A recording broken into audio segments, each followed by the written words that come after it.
interviewing Dr. Tucker, who is the superintendent at Liberty Public Schools. And the reason we chose to interview him this week is because as the superintendent, he oversees the daily operations of one of the largest school districts in our coverage area. And he's been at the helm of the district for quite a while, and it has an interesting background. So we think he's going to have a lot of great feedback for us in the realm of education. So again, thanks for joining us, Dr. Tucker. Yeah, thanks so much. So we'll go ahead and kick things off. For those of you who might not know Dr. Tucker, sir, if you would please go ahead and tell us a little bit about yourself and your role with the school district and the role the school district plays in the community. Yeah, sure. No, thanks again for the invitation to be part of this community conversation and these 5 questions. So I've been in the district now. This is my 10th year here in Liberty Public Schools, all serving as superintendent for the district. We have about 13,000 students and over 20 different campuses and buildings that cover off early childhood center, elementary, middle school, high school, alternative school, and then our operations campuses and central office. And so we feel pretty blessed to be supported by a tremendous community that is served both on the Liberty side as well as the Kansas City side. A lot of people forget that we have a large portion of our student population that comes from the city of Kansas City. We have about 2,000 staff. That includes both our teacher and support staff, which I think puts us up there in one of the larger employers within our area as it relates to businesses and so forth. A lot of times people don't necessarily think of a school district as a company or a business, but we have a pretty sizable budget along with staffing dynamics and departments that any typical corporation or company or business might have. So that's a little bit about us. Prior to coming to Liberty, served as a school district superintendent in Southwest Missouri, the Logan Rogersville School District. Springfield is kind of our home base growing up over the years, but actually grew up in West Africa, where my parents were missionaries. So all that said, that's made me who I am today, but we're really committed to kids in our household, as my wife is also a teacher. We have 2 kiddos, one in college now and one who's a sophomore at Liberty North High School. Thank you, Dr. Tucker. Appreciate that. I think a lot of people will be surprised to know the background that you have in the different places you've lived. So thank you for sharing that. A little different, yeah, for sure. That gives you a different perspective, doesn't it? Yeah. Okay. So for the school district, for some folks who might not know or whose kids might not be in your particular school district, but do go here in the Northland, what would you say is the most impactful thing the district accomplished in 2023? It's hard to narrow it down to just one item, right? So we are driven by our strategic plan. We have a couple of unique pieces that are atypical in most districts that are a little outside of traditional, and that is the creation of a graduate profile and what we call a vivid vision.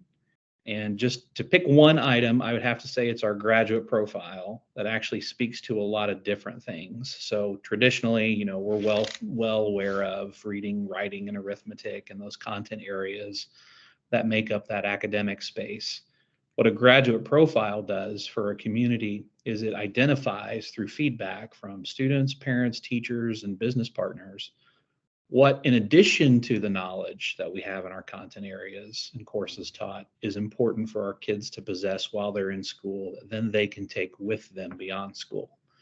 And so in addition to the knowledge pieces, our graduate profile incorporates the concepts, skills, and dispositions that we think our kids would need to be successful as they leave high school and go on to college or go straight into the workforce or go on into the armed services. And for us in our community engagement process to build that graduate profile, we landed on 5 areas. Those 5 areas are certainly the academic pieces. That's a given. That's foundational for us here in Liberty Public Schools.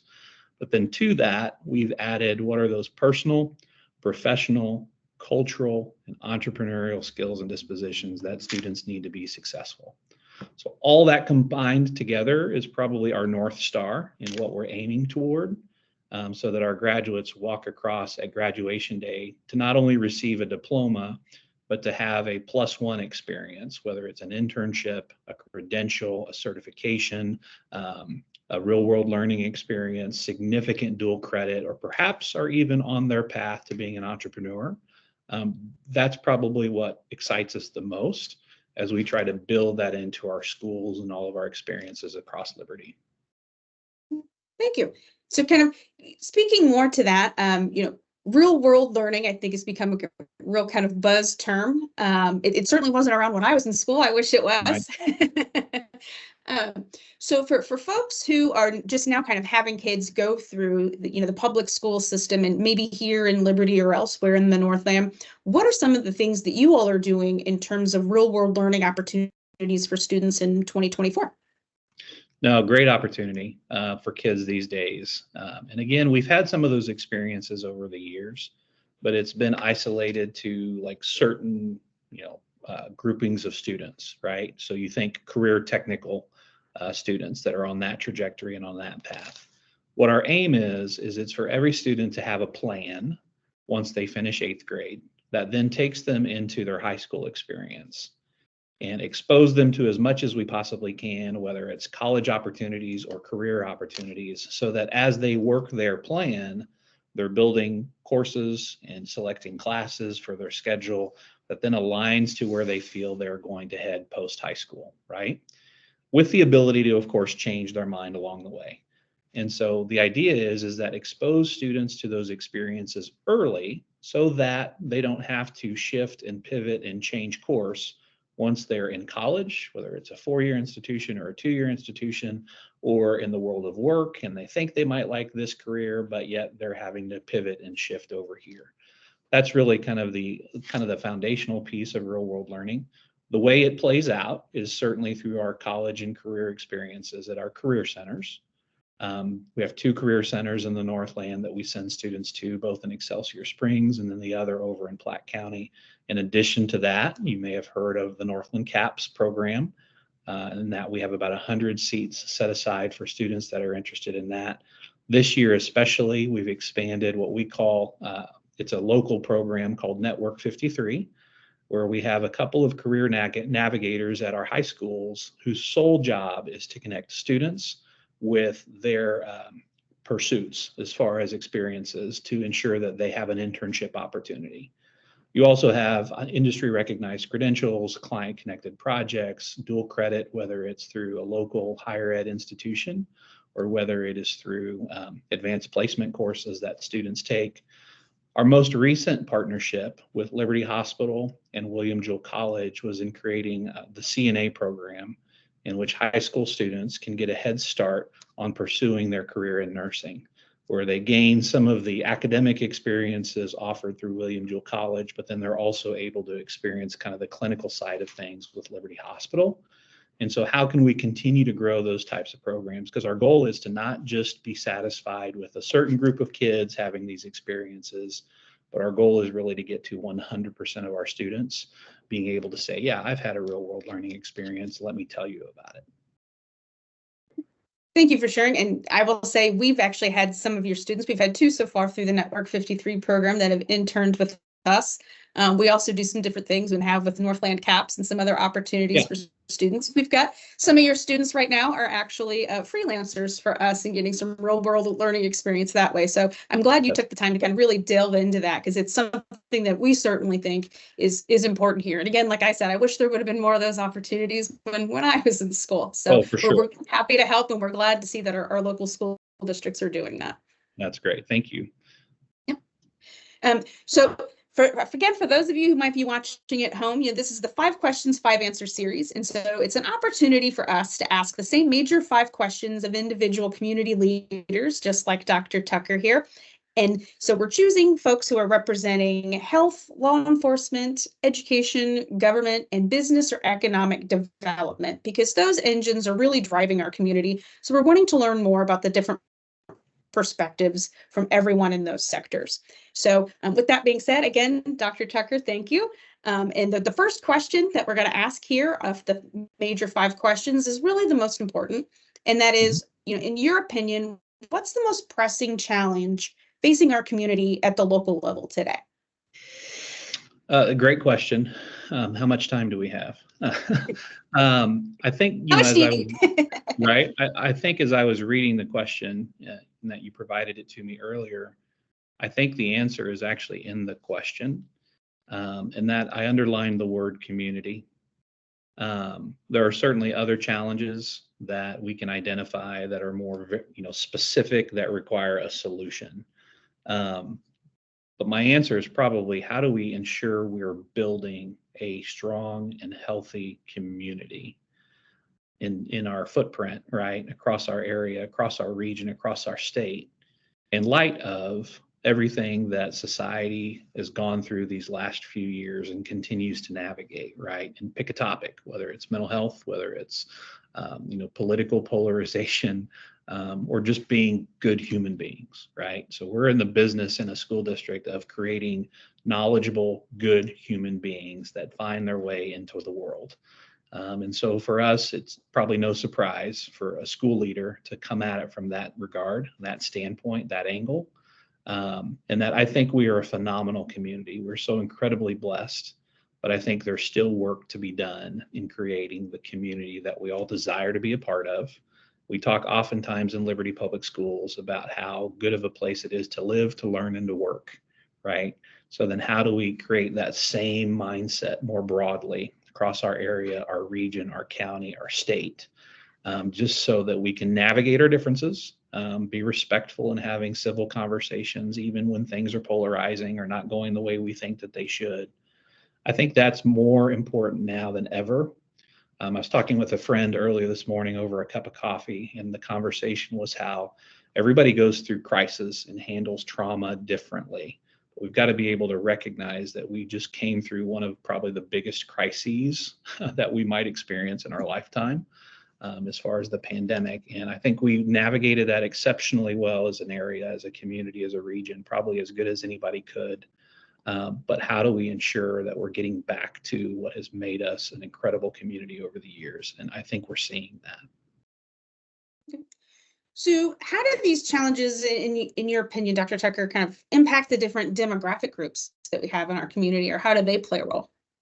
Yeah, so demographics are important, because most communities that are vibrant or evolving or changing, they're not remaining homogenous, right? You're seeing the influx of different ethnicities, of different cultures, different races, different socioeconomic conditions, and so forth.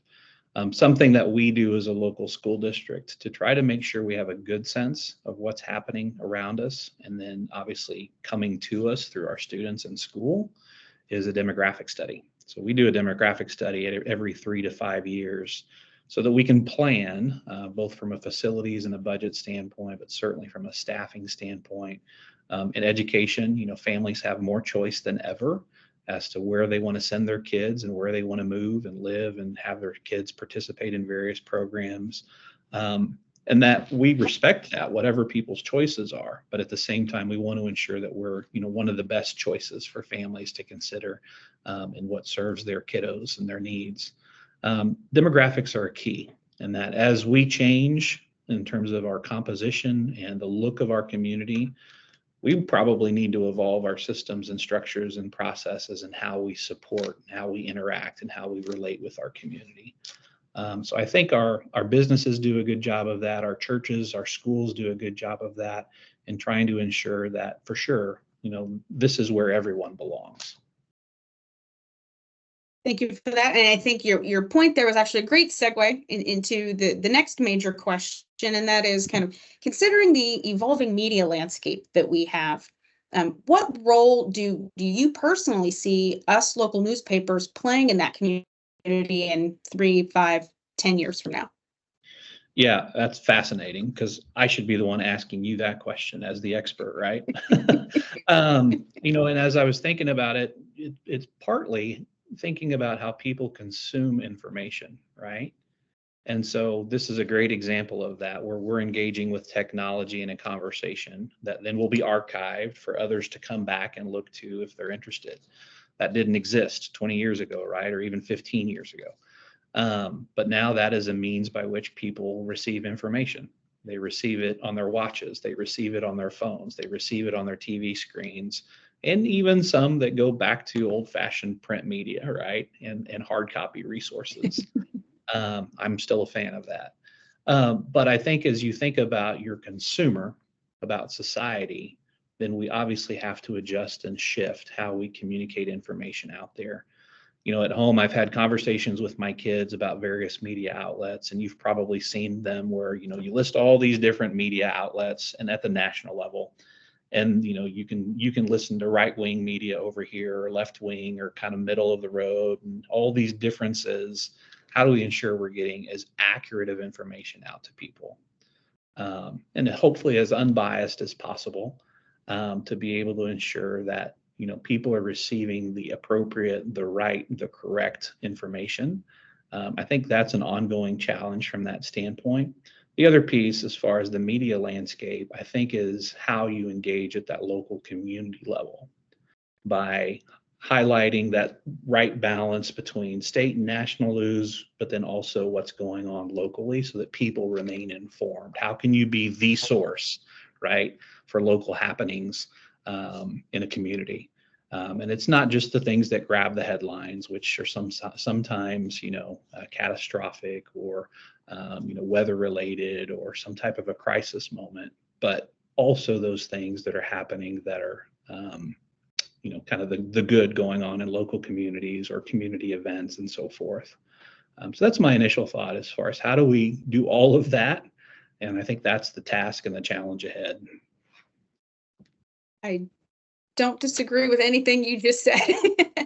Right. In fact, I think you got hit the nail on the head. Obviously it is hard trying to be as much as you can be for everyone. But I think, what you said really sticks out to me. And that's something that, that's part of the goal of these community conversations and, the upcoming community survey that we're going to be doing is, our role has always been to kind of communicate news and information that matters most to people. So the questions that we're asking ourselves and have been a lot in recent years, which kind of speaks to our broadening of our multimedia horizons here, is, we need to meet media consumers where they're at. And just like you said, some of them are reading in print, some of them are reading on a tablet, on their watch, on their laptop.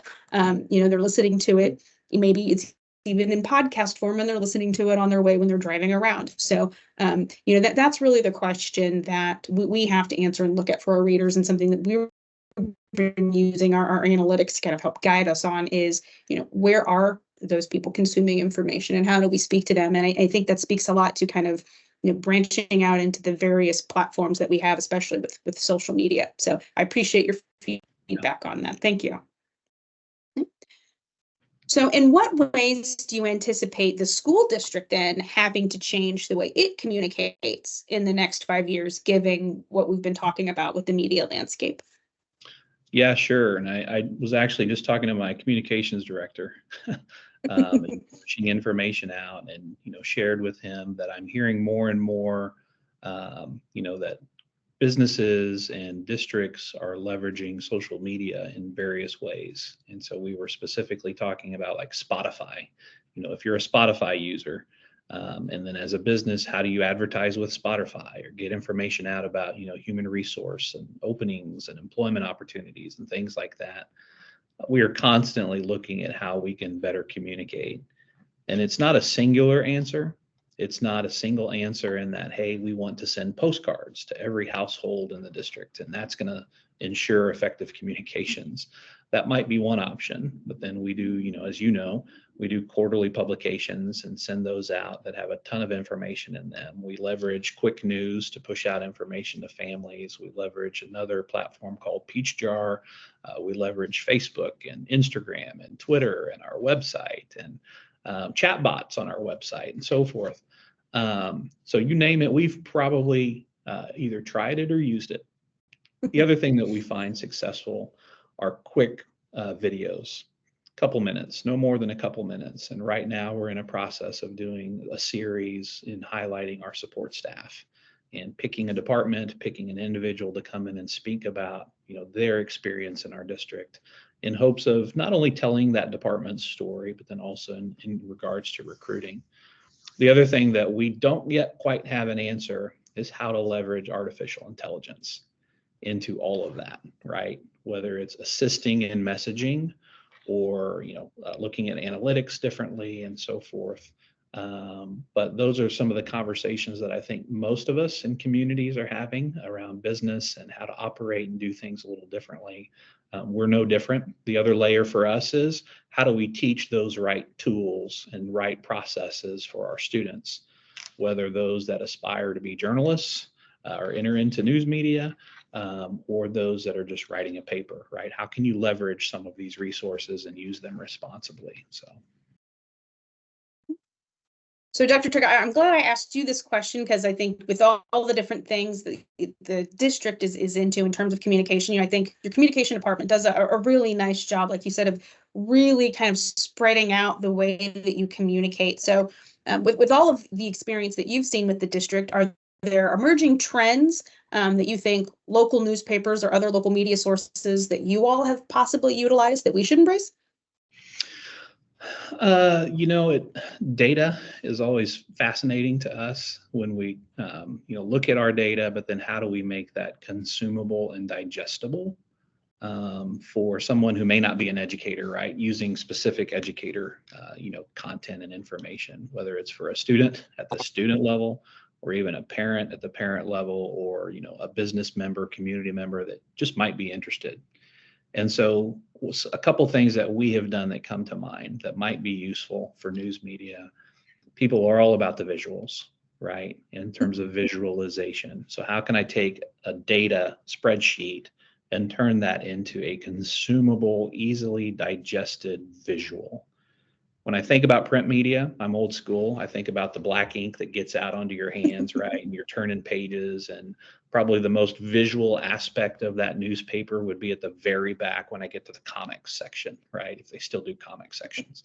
So then how can we think differently about words on a page and couple that with visualizations that also help tell the story, whether it's graphics, whether it's artwork, whether it's a spreadsheet, translated into a easily digestible graphic.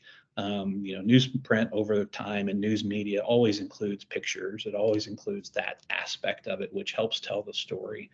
But I think it's a combination of the two. It's the print part, but then it's also the visualization piece. And in fact, in schools, that's how we teach reading, right? There's a tremendous component of that where you're visualizing the words and you're going back and forth with that student and creating a better understanding and meaning as you're trying to teach them to read. So those are my initial thoughts as it relates to that. Well, I have to say, it sounds like you work in our newsroom, because some of the things you said are some of the exact conversations we've had. So that's good to hear. So I appreciate that. Thank you. So in your opinion, Dr. Tucker, what role should our newspaper play in promoting civic participation and some more of that community involvement? Yeah, so again, I'm just going to show my age. There used to be an old show called Dragnet, and it was a little bit of a, just the facts. That was one of the famous lines from that show and The Officers. I think that's still true, where, if you can be as objective as possible on community happenings and things going on, and lead people to resources, not necessarily lead people to an opinion or a position, but lead people to resources. Hey, if you want to learn more about this upcoming election, go here. If you're following along the legislative session, here are some things that have a potential impact on our local economy or businesses or even education systems. I think as much as news media can do that, I think that draws people in and realizes and connects them to like a recognized, trusted source. Because truth be told, people are seeking that out. And so nowadays, if I'm, don't have a particular source that I go to, whether it's the Courier-Tribune or the Kansas City Star or another publication across Missouri or nationally, what do? If I'm savvy, I can go to ChatGPT and I can type in a particular subject, and I can cull from a variety of resources and then shape the questions that I'm specifically interested in to get resources in answering my questions. And I think that's one of the biggest challenges that faces us in terms of media and community engagement, community happenings, and like just knowledge, dissemination, is that you've got these tools now that are emerging pretty quickly that can do it all for you right there when you're competing in this information space of trying to be a trusted resource that gets information to people. I think one of the advantages that local news media has is that they're able to get more timely information, at least as of now, from my opinion. They're able to get more local, timely information into consumers' hands than some of those artificial intelligence tools. And how do we leverage that? I think that's a great question. I think AI is definitely something that all of us, no matter what aspect of the community we're involved in, I think AI is definitely something that we all need to be looking at as to how is it as a help and how is it a hindrance. For sure. Okay. So are there specific community events or activities, whether with the school district or just in broad, that you think our newspaper should cover to better connect with our residents? Yeah, and I'll be specific to our footprint. And as you know our kind of region. And so I-35 is a bit of a natural divide along with Highway 152, and it kind of crisscrosses and separates Liberty from the city of Kansas City. But it's interesting in that when you talk to people where they're from, more often than not, if they live up here in our district boundary, they identify as, well, I'm from Liberty, even though they may have a Kansas City address. But truth be told, people can drive to and from work or from home downtown to the center of Kansas City and not realize all the things and amenities and resources that are available to them within their backyard, right? Because they leave their garage, go to work, come home, park their car in their garage. So we have to be intentional in terms of engaging in our surroundings, which then gets to, what community events or activities we think are important to spotlight.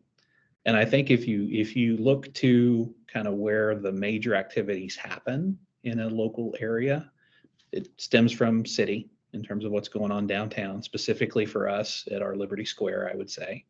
It stems from William Jewell, what's happening and the activities that they might have to offer, whether it's an academic lecture or whether it's a fine arts performance or an athletics performance. For families, so much of their world revolves around kids and their activities.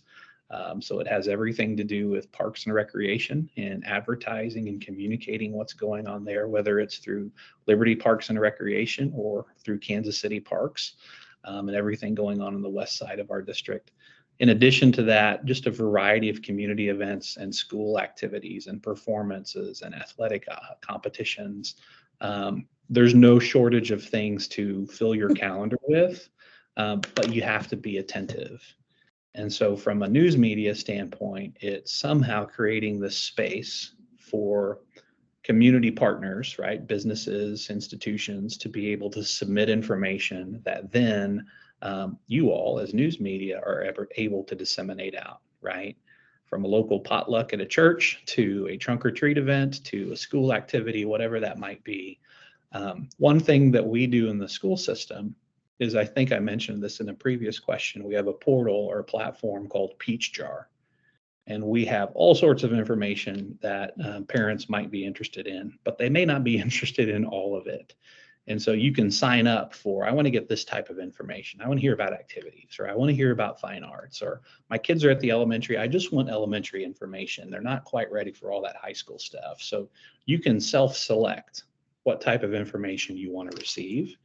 And I wonder if there's something there for our broader community in terms of being able to toggle between options, modify it over time. Perhaps you're building a house and you're really interested in service providers, whether it's HVAC or plumbing and the like, and I want to hear information about them as a provider, or I'm interested in community events like, summer concert series over at City Hall. There's a tremendous plethora of information that's out there. How do we connect people to those opportunities and events?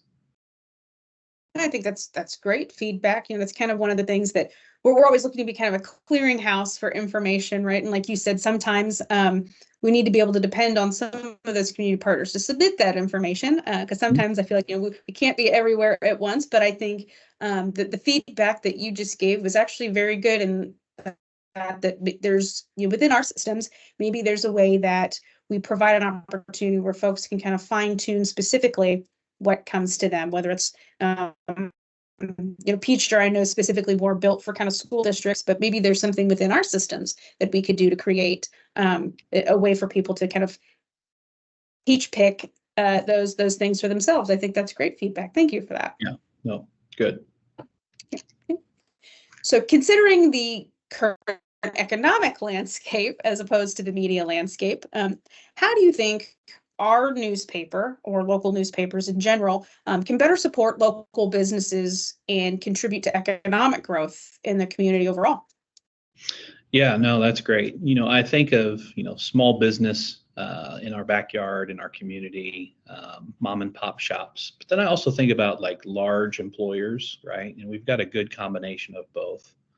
And there's just about anything that you need, you can probably find like locally as compared to having to drive 30, 45 minutes away throughout the metro, right? So then how do we ensure that that information is getting out there?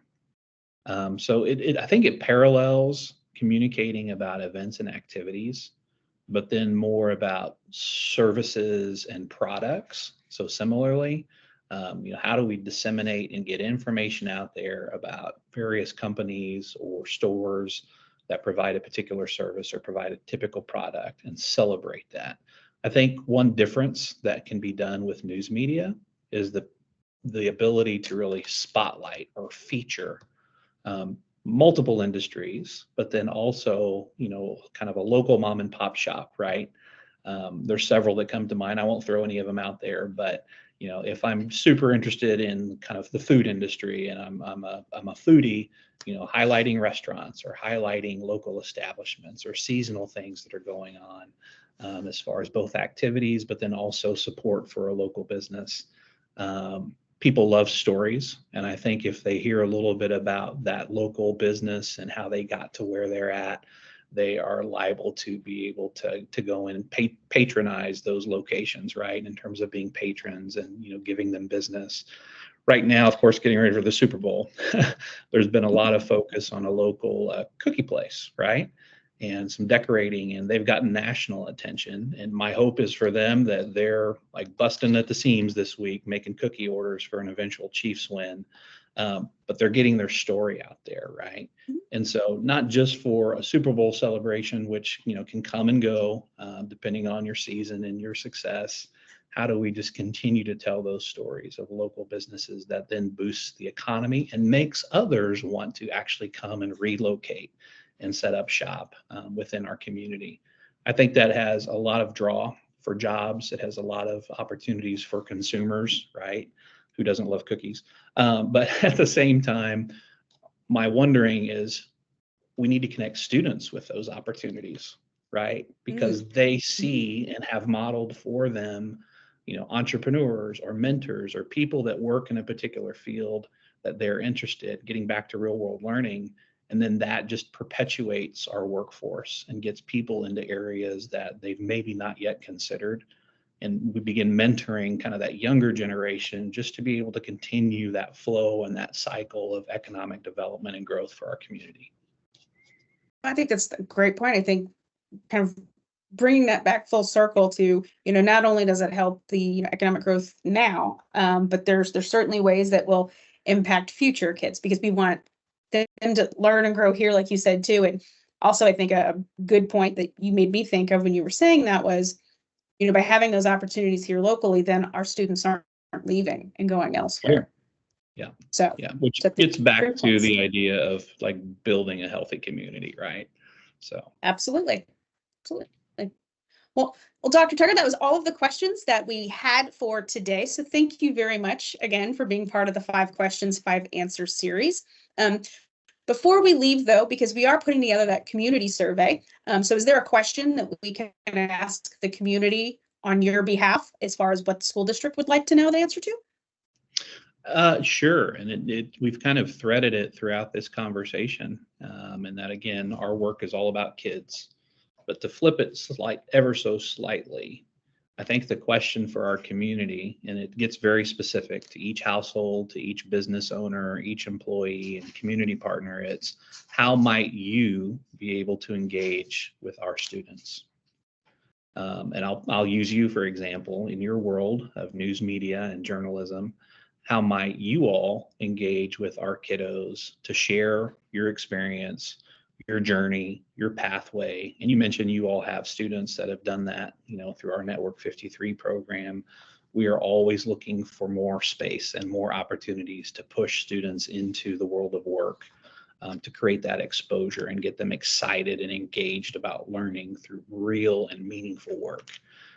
So I think it's that simple for us. It's what can you do as a community, as a business leader, as a parent, as a partner, to pull students into and share your wealth of knowledge and experience.